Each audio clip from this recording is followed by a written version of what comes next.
बिस्मिल्लाहिर्रहमानिर्रहीम। अस्सलाम वालेकुम सबसे कैसे हो बच्चों।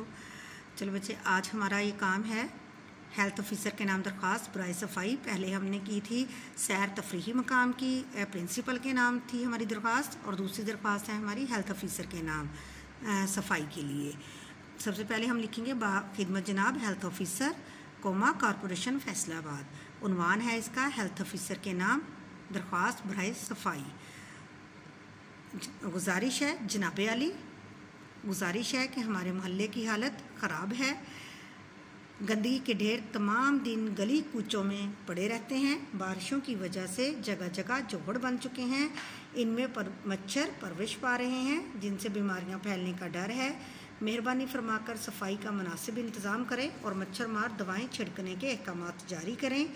एन नवाजिश होगी अल-आर्ज़ दरख्वास्त गुजार अहलियान मोहल्ला सैगल सिटी, और तारीख़ लिखनी है आपने। ठीक है जी बच्चों, या आपने हेल्थ ऑफिसर के नाम जब दरख्वास्त बराए सफ़ाई लिखनी है तो बाखिदमत जनाब के बाद आपने उन्वान लाजमी लिखना है। ये नहीं है कि आपने जो ऊपर लिख दिया है उसी को आपने उन्वान रखना है। ठीक है, ये तरीक़ाकार होता है बोर्ड के हिसाब से कि बाखिदमत जनाब के बाद जिस महकमे को भी आप लिख रहे हैं उनको लिखने के बाद आपने उन्वान देना है, जिसको हम सब्जेक्ट कहते हैं। ठीक है, तो वो लिखना है। उसके बाद उनको मुखातिब करना है जनाबे आली, और उसके नीचे फिर आपने गुजारिश है जो भी आपने बात करनी है वो आपने करनी है। ठीक है, ओके जी, अल्लाह हाफिज़।